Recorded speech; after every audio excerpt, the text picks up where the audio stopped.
தினமும் ஓதியதின் காரணமாக அது ஒரு உருவத்தில் வந்து இவர் ஓதியிருக்கார். நீ என்ன செய்ய அல்ல, நீ அவளை என்ன செஞ்சிரு,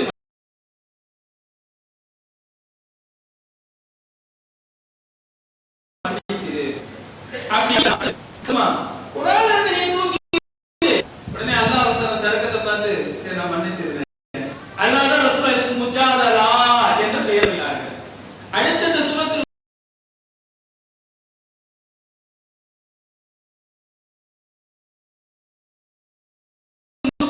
தினமும் ஓதக்கூடியதான ஸல்லல்லாஹு அலைஹி வஸல்லம் சொன்னார், யார் அலிஃப் லாம் சஜதாவையும் சூரத்துல் முல்கையும்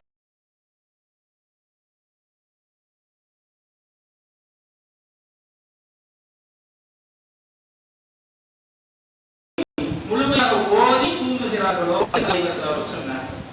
மேல் சொன்ன சம்பவத்தை இப்போ ரசூலுல்லாஹ் சொன்னாங்களோ அதுல இருந்து சின்னவர்கள் பெரியவர்கள் சுதந்திரமாக இரவு நேரத்திலே தூங்குவதற்கு முன்னால்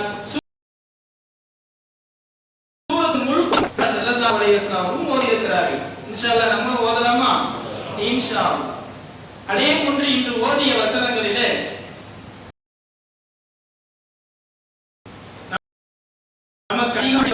சூரத்துல் முத்தஸிர், யா அய்யுஹல் முஸம்மில், போர்வை கொண்டிருக்கக்கூடியவரே.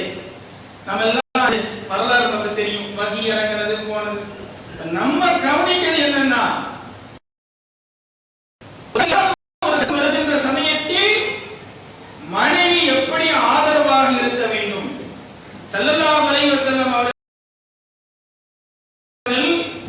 பிறகும் கூட சில சமயம் தனியா உட்கார்ந்து அழுவாங்க. ஆயிஷா ரலியல்லாஹு அன்ஹா பக்கத்துல வந்து சொல்லுவாங்களாம், அந்த அஜூசிய நினைச்சு அழுவுறீங்கள, நான் தான் பாக்கி இருக்கிறேனே, பக்கத்துல இருக்கிறேனே அப்படின்பாங்களாம்.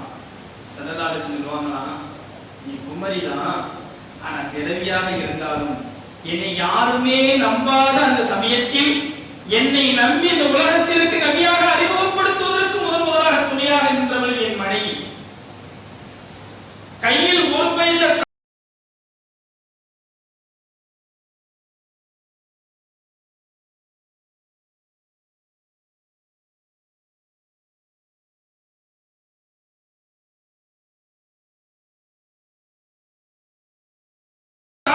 சமயத்தில் பகோடி சொத்தை இஸ்லாத்திற்காக எனக்காக அர்ப்பணித்து கூட குறை வைக்காமல் நடந்த ஒரு மனைவி இந்த உலகத்தில் இருக்கிறார் என்று சொன்னால் அது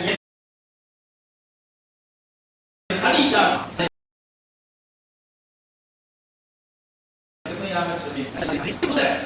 இன்னைக்கு நம்முடைய இடத்துல இருக்குமா? நம்ம சொல்றோம், ராஜா சொன்னேன் சொல்லத்துல நல்லா இருக்கலாமா? இப்ப எப்படி மனைமகளோடு இருக்கிறோம் அதே மனைமகளோடு சொர்க்கத்தில் இருப்பீங்க அப்படின்னு. அங்கேயுமா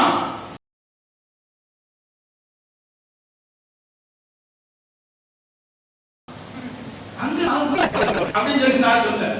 அப்ப அந்த அளவுக்கு நம்முடைய வாழ்க்கை கொஞ்ச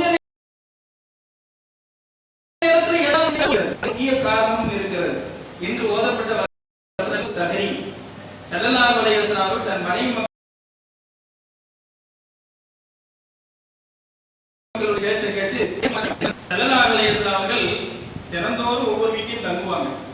ஆனா ஒவ்வொரு வீட்டையும் தங்குவதற்கு முன்னாடி ஒரு வீட்டுல போய் அவங்க மனைவி வீட்டுல போய் என்ன செய்வாங்க, தேன் ஒரு மனைவி பெயர் யாவும். இப்ப இவங்க ஹப்ஸா ரலியல்லாஹு அன்ஹா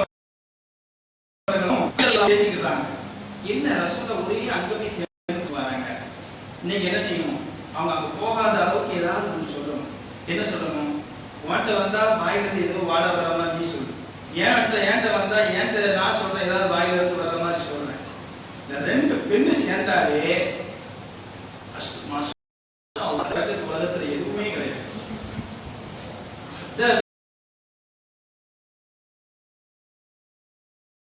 உலகத்துல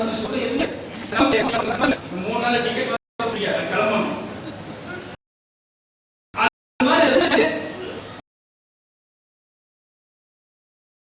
அந்த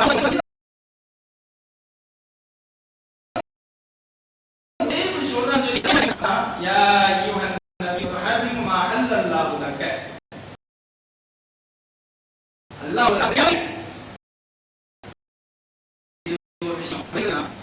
பெண்கள் எப்பொழுதுமே கணவன் ஆலோசனை சொல்லக்கூடிய பெண்களாக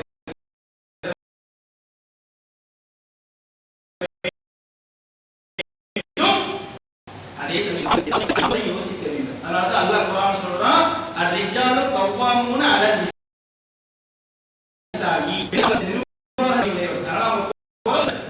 அவங்க என்ன சொன்னா செய்யணும். நம்மெல்லாம் கேள்விப்பட்ட ஒரு சம்பவம், மன்னர் ஹாரூன் ரஷீத் பாஷாவுடைய காலகட்டத்தில் ஒரு மன்னர் இருந்தார். இது அரபி கிதாப் வந்தது, அதிகமாக நீங்க கேட்டுட்டீங்க. அப்போ ஒரு எஜமானி என்ன செய்றாங்க, எஜமானி அம்மாவும் இருக்கிறாங்க. அப்ப வந்து கடல்ல ஒரு ஃப்ரெஷ்ஷா ஒரு மீனை பிடிச்சிட்டு வா, நீங்க கேள்விப்பட்ட ஃப்ரெஷ்ஷா ஒரு மீனை பிடிச்சிட்டு வா, பிடிச்சிட்டு வந்து அங்க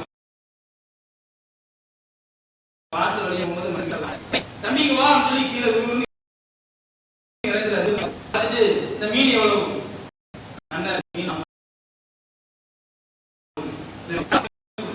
நம்ம எதுவுமே தான பிறப்பு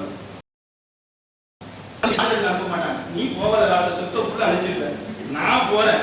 இந்த மீன் மார்க்கெட்டை நம்ம பெண் மக்கள் மாதிரி பேரம் பேசுறது யாருமே கிடையாது. அது உங்களுக்கு குறை சொல்ல, நம்ம காப்பாத்துறாங்க.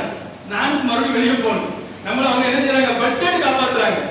தக்காளி ஒரு கிலோ 15 ரூபான்னு சொன்னா அவனே ஃப்ரீயா கொடுக்குற அளவுக்கு குறைச்சு குறைச்சு ராசத்துக்கு காசே தர வேண்டாம், ஃப்ரீயா வச்சுக்கோ, அந்த அளவுக்கு நம்ம பெண்கள் பேசுவாங்க. அது மாதிரி ஒரு 4 காய்கறி வெளியே கொண்டு வந்து ஏன் 4 வந்து ஒரு பெரிய மீனா வாங்கிட்டாங்கிறாரு.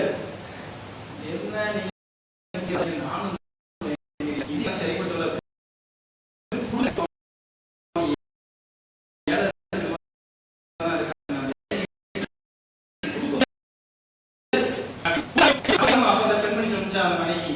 கவலைப்படாதீங்க, அவன் வந்து கேளுங்க, இது ஆண் மீனான்னு கேளுங்க. ஆமா ஆண் மீன் சொன்னாங்கன்னா இல்ல எனக்கு பெண் மீன் தான் வேணும்னு சொல்லுங்க. பெண் மீனான்னு கேளுங்க, இல்ல பெண் மீன் தான் சொன்னா இல்ல எனக்கு ஆண் மீன் தான் தம்பி வேணும், நீ வச்சு கொஞ்சம் காசு வாங்கிருங்க. என்ன ஒரு ஐடியா, மாஷா அல்லாஹ்.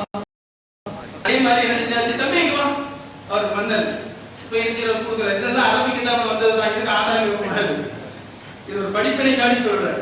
உடனே மீற தம்பி வா, இது என்ன மீன், ஆண் மீனா பெண் மீனான்னு கேட்கிறாரு. அவன் கொஞ்சம் விவரமான மீன் விற்கிறவன், ஆண் மீன் பெண்ணும் இல்லை, இது அலி மீன்.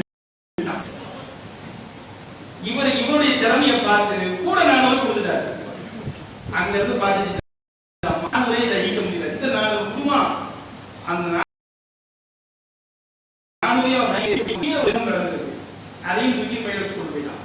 இந்த அம்மாவுக்கு மறுபடியும் ஐடியா, எங்க வாங்க, நல்ல ஒரு ஐடியா கிடைச்சிருச்சு. இந்த 800 கொடுக்கறதுக்கு ஒரு ஐடியா கிடைச்சிருச்சு. நீங்க கொடுத்த காசையும் வாங்கி கீழே இருக்கக்கூடிய 1 ரூபாய் தூக்கி போறான் பாருங்க, இதை வச்சுக்கிட்டு அந்த காசை பிடிக்கலாம். எவ்வளவு மறுபடியும் ஐடியா, பெண்களுடைய ஆலோசனை. மறுபடியும் சரிம்மா நீ சொன்னா கரெக்டா தான் இருக்கும் அப்படின்னு மறுபடியும் போறாரு. தம்பி உனக்கு தான் 800 தந்துருக்கேன்னு, கீழே ஒண்ணு கிடக்கல, எனக்கு எடுத்து தர வேண்டியது. அவன் இன்னும் பயங்கரமா இருப்பான் போல தெரியுது. அந்த நாணயத்துல உங்க கதை இருக்கு, அது முடிச்சிடக்கூடாது இல்லையா, அதனாலதான் தூக்கி என்ன செய்யறேன், பையில போடுறேன். கூட ஒரு 400 ரூபாய் கொடுத்தாரு. 1201 வரும்போதே சொன்னாரு, லா அஸ்மவு கலாம சௌஜி, மனைவி பேச்ச கேட்கவே மாட்டேன். லா அஸ்மவு கலாம சௌஜி, மனைவி பேச்ச கேட்கவே மாட்டேன். மேல போய் 400 போயிருப்போம், என்னை 1201 ரூபாய் ஆக்கி விட்டுட்டீங்க. அப்ப ஆலோசனை என்பது கேட்க வேண்டும், ஆனால் அந்த ஆலோசனை நாம் மறுபரிசீலனை செய்ய வேண்டும். பெருமானார் ஸல்லல்லாஹு அலைஹி வஸல்லம் அவர்கள் அதை சொன்ன உடனே, சத்தியம் சொன்ன உடனே ரசூல் கூட என்று பார்க்காம அல்லாஹ் தஆலா அந்த இடத்துல நபி அவர்களே அவருடைய பேச்சை கேட்டு என்ன செஞ்சாங்க, ஒரு ஹலாலான ஒரு பொருளை ஹராமாக்கி விடார்கள். நீங்க நம்முடைய சூழ்நிலை அப்படிதான். தாடி இருக்கிறது சுன்னத்து. 25 வயசுல 30 வயசுல நம்ம ஆளு இளைஞர்கள் தாடி வச்சுட்டு வருவாங்க. நம்ம வீட்டை சொல்லணும், என்னங்க போங்க, அவங்க வயசாகினா நல்லா ஷேவிங் பண்ணிட்டு சேரில் உட்காந்து தொழுவுறாங்க. அதுவும் இடம் இல்லைன்னா சேரை தூக்கி வந்து உட்காந்து தொழுவுறாங்க. நீங்க வந்து உட்காந்து என்னத்தை கூட தாடி வச்சுக்கிட்டீங்க, தூக்குங்க. இல்லம்மா சுன்னத்து, சுன்னத்தை இல்லையோ, இந்த ஜன்னத்து வேணுமா வேண்டாமா, அந்த ஜன்னத்து இல்லை இந்த ஜன்னத்து வேணுமா வேண்டாமா, நான் சரிம்மா நான் எடுத்துடுறேம்மா, முடிஞ்சு போச்சு. இது சுன்னத். அது மாதிரி என்ன நீங்க சுத்து போய்கிட்டு இருக்கீங்க, அதெல்லாம் 60 வயசு 70 வயசுக்கு முட்டுக்கால் தேஞ்சப்போ துவ போனா போதும். இப்பவுமே போய் பள்ளியாசலுக்கு கிடக்காதீங்க. நீ சொல்றது கரெக்ட் தான்மா, ஏன்னா எங்க பிரதாப்பா அப்படிதான் சொல்லிட்டு இருக்காரு இவ்வளவு நாளா. இப்படி பெண்கள் நமக்கு என்ன தோல்வாக மார்க்கத்திற்கு எதிராக அல்லது மார்க்கத்தினுடைய சட்டங்களை வளைக்கக்கூடிய சூழ்நிலையில் என்ன ஆலோசனை செய்தாலும் அதை கேட்பதில் கொஞ்சம் நிதானம் காட்ட வேண்டும் என்பதையும் இந்த சூரா நமக்கு சொல்லி காட்டியிருக்கிறது. நபி அவர்களை அங்கே ஸல்லல்லாஹு அலைஹி வஸல்லம் அவர்களுக்கு அல்லாஹ் தஆலா அந்த கட்டளை இறக்கின உடனே இன்னொரு வார்த்தையும் அல்லாஹ் தஆலா சொன்னான். நீங்க ரெண்டு பேரும் பாவ மன்னிப்பு கேட்டுக்கோங்க, இல்லைன்னா உங்களை விட தொழக்கூடிய மூமினான முஸ்லிமான ஆபிதான காணித்தான நின்று வணங்கக்கூடிய அனைத்து விதமான பெண்களையும் ரசூலுல்லாஹ் என்ன செய்வேன், மனைவியாக கொடுத்துருவேன் என்று அல்லாஹ் சொல்கிறான். எனவே அன்புக்குரிய அல்லாஹ் நல்லடியார்களே, இன்னும் சூரா அதிகமா சொல்ல வேண்டியது இருக்கு. இன்ஷா அல்லாஹ் நாளைக்கு ஓதப்படக்கூடிய மஆரிஜ், நாளைக்கு ஓதப்படக்கூடிய நூஹ், நாளைக்கு ஓதப்படக்கூடிய ஜின், அதனுடைய விளக்கத்தை இன்ஷா அல்லாஹ் நாளைக்கு பார்ப்போம். வல்ல ரஹ்மான் அல்லாஹ் தஆலா அனைவர்களையும் கேட்டதுபடி அமல்